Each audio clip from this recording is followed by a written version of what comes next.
Ai, sorry. Continuar aqui a segunda parte de conjuntos, certo? Continuar aqui a conversa que a gente estava falando sobre teoria dos conjuntos. Agora a gente vai falar um pouco de conjuntos enumeráveis, certo? Para a gente entender basicamente o que a gente vai falar sobre conjuntos enumeráveis, a gente tem que entender o conceito do que é o tamanho de um conjunto. Né? Um conjunto, a gente falou rapidamente na última parte do vídeo, sobre eles serem de tamanho finito, tamanho infinito e alguns exemplos, certo?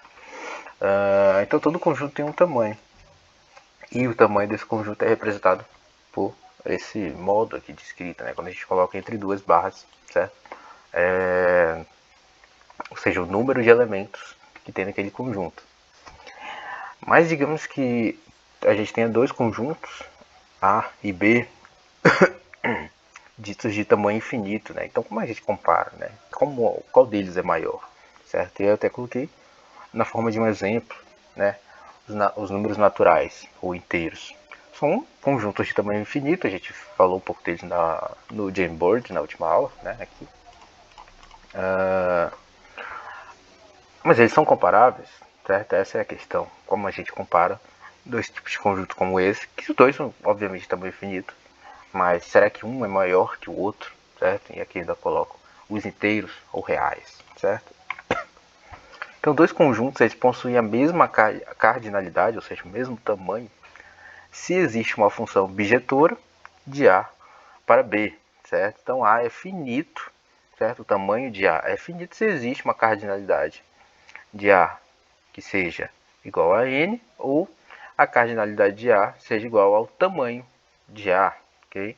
Então, quando isso acontece, né, quando existe um valor para a cardinalidade do conjunto e esse valor é o mesmo tamanho do conjunto, então o conjunto é contável, ou seja, a gente tem elementos finitos naquele conjunto, né? Agora, se A é um conjunto infinito e se existe um conjunto X contido em A, ou seja, o que a gente viu aqui, né? Se X é um subconjunto ou igual a A, tal que a cardinalidade de X é igual à cardinalidade de A, certo? Ou seja, o conjunto ele é enumerável, ou seja, você consegue a analogia aqui do enumerável é como se você conseguisse fazer uma associação. Você consegue associar os elementos em X para os elementos em A, certo? Ou seja, você tem uma função em cima do conjunto X que vai implicar em alguém no conjunto A, ok? E quando a gente tem isso, a gente está enumerando um conjunto. Não quer dizer que a gente está contando, certo? Porque o conjunto é infinito. Mas a gente consegue associar, né? Ou seja, criar uma função que associe todos eles, ok? Então um exemplo que a gente vai ver aqui é o exemplo de conjuntos de números inteiros, para a gente saber se ele é enumerável, certo? Exemplo, conjunto de números inteiros é enumerável ou os naturais. Então a gente vai ter a seguinte configuração. Primeiro a gente tem aqui o conjunto dos inteiros negativos, né? Ou seja, começando de menos 1 em diante até o menos infinito. O conjunto dos números naturais, certo? De 0 até o infinito. E a gente vai associar a um novo conjunto, que é o dos números inteiros, que é, ok? Então, A é enumerável, certo? Ou seja, partindo do conceito de conjunto enumerável, A é enumerável se existe uma objeção F dos números naturais que implica em A ou uma objeção F dos A de conjunto A implicando nos números naturais. Se A é enumerável, então seus elementos podem ser colocados em uma sequência, ok? E seguindo aqui pelo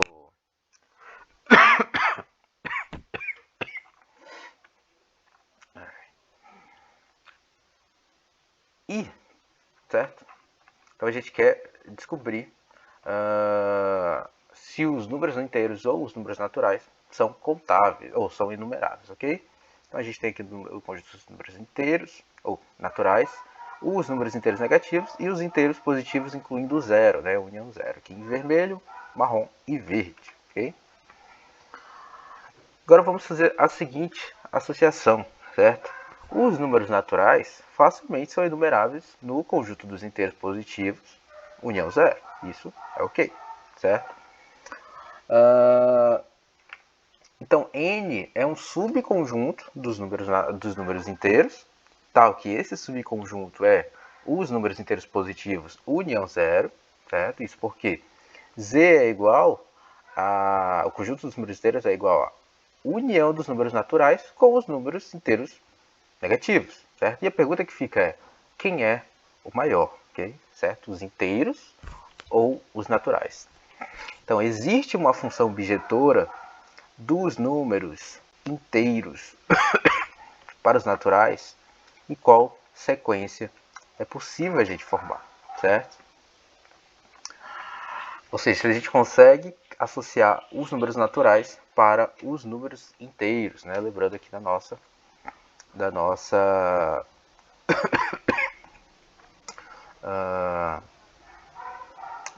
definição, né?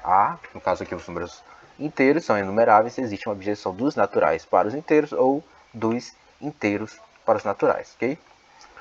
Agora vamos pegar a seguinte forma de fazer. E se a gente associasse, por exemplo, que zero, a gente associa ele ao número zero, aqui do conjunto dos inteiros, união zero, ou inteiros positivos, união zero. O 1 vai ser associado com menos 1, o 2 associado com 1, do outro conjunto aqui em verde, o 3 com o menos 2 e assim por diante. Ou seja, os números ímpares vão ser associados aos números negativos dos números inteiros. O 0 vai ser associado com 0 mesmo, e os pares vão ser associados com os números positivos inteiros, ok? Ou seja, a gente está formando uma sequência. Como o tamanho dos números, do conjunto dos números naturais é infinito, a gente garante que a gente vai sempre conseguir criar uma associação, correto? Sempre, para qualquer valor que a gente pegue lá próximo do infinito, ele vai ter uma associação, seja nos inteiros negativos ou nos inteiros positivos, união zero, ok? Desse modo, a gente consegue fazer o quê? A seguinte associação. Uma função bijetora, certo? Ela é injetora porque a gente consegue associar todo o elemento de n em z, e ela é bijetora porque a gente tem uma função sobrejetora tal que todo número inteiro todo número inteiro vai ter um valor associado, vai existir um valor associado nos números naturais que vai ter essa função, certo? Ou seja, para todos os elementos da minha sequência de números naturais, eu vou conseguir associar eles em algum número inteiro, seja ele positivo, seja ele negativo, ou seja ele o zero. Então, voltando à nossa definição, se A é numerável, então seus elementos podem ser colocados em uma sequência. E a gente tem essa sequência aqui, ó, 0, menos 1 é 1, menos 2, 2, menos 3, 3, e assim por diante até o infinito, seguindo a sequência dos números naturais padrão, certo? 0, 1, 2, 3, 4, 5, 6, e aí por diante, ok? Então, mas qual é essa função objetora? A gente viu que a gente conseguiu colocar na sequência, mas a gente não encontrou a nossa função objetora ainda, ok? Então, partindo dessa sequência, a gente pode ter a seguinte forma de função, né? Função dos números naturais implicando em algum número inteiro, tal que f de x vai ser x sobre 2 se x for par, né? Ou seja, os pares vão ser associados em números positivos, ó, 4 dividido por 2, 2, 6 dividido por 2, 3, 8 dividido por 2, 4, e assim por diante para os inteiros pares, ou para os naturais pares. E se x for ímpar, a gente vai ter menos, para garantir que a gente está lidando com um número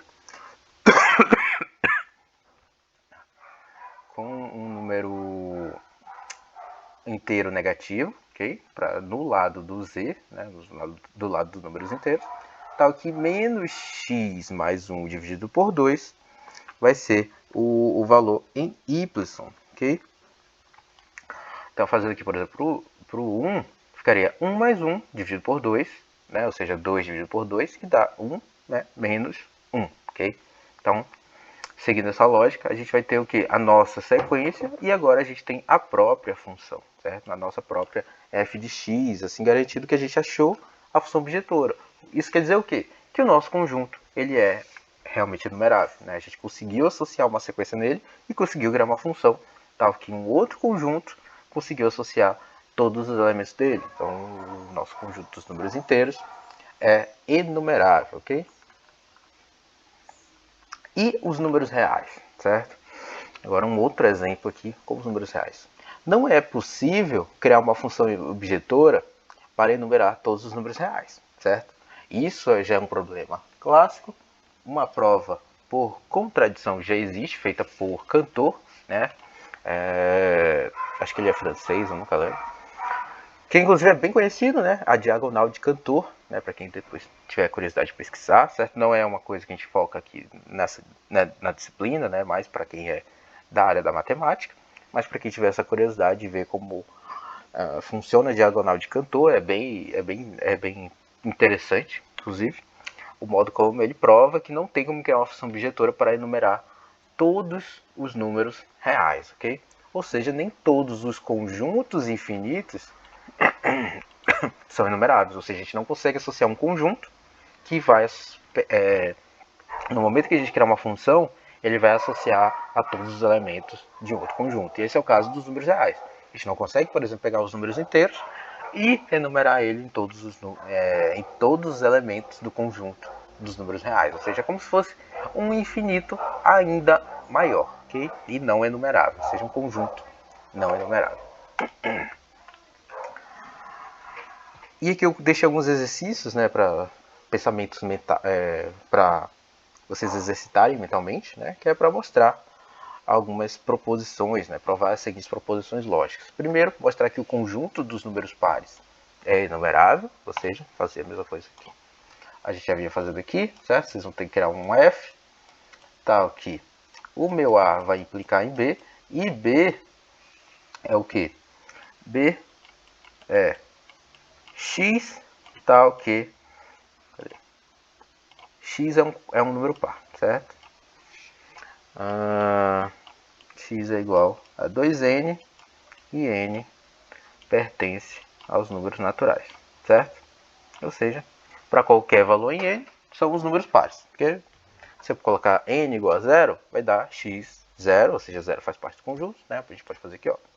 0 faz parte do conjunto. Se n for igual a 1, eu vou ter 2, certo? Se n for igual a 2, eu vou ter 4 no x, certo? E assim por diante, ou seja, formando os números pares, que seriam os elementos desse conjunto, ok? Basicamente isso. Ou seja, mostrar, né? Achar uma função que faça isso, ok? Bem tranquilo também. E a segunda é mostrar que o conjunto B de todas as sequências infinitas de zeros e 1 é enumerável, ou não é, certo? Tentar provar aí por uma contradição que não é. Esses aqui especificamente é até fácil encontrar na internet e é bem legal para quem der uma pesquisada na diagonal de Cantor, certo? Que é uma das soluções, utilizando a mesma lógica que Cantor utilizou naquela diagonal dele para provar dos números reais, ok? Então, mostrar que o conjunto B de todas as sequências infinitas de zeros e 1, ou seja, o que é uma sequência infinita de zeros e 1? São todos os números binários, certo? E quais são esses números? 0, 1, 0, 1, 1, 0, 1, 1, certo? Ou seja, todos os números binários, ok? Basicamente isso. Então, esse é o exercício que fica aqui. Na próxima aula a gente já começa realmente o assunto para valer de teoria da computação. E por enquanto é isso. Valeu, pessoal.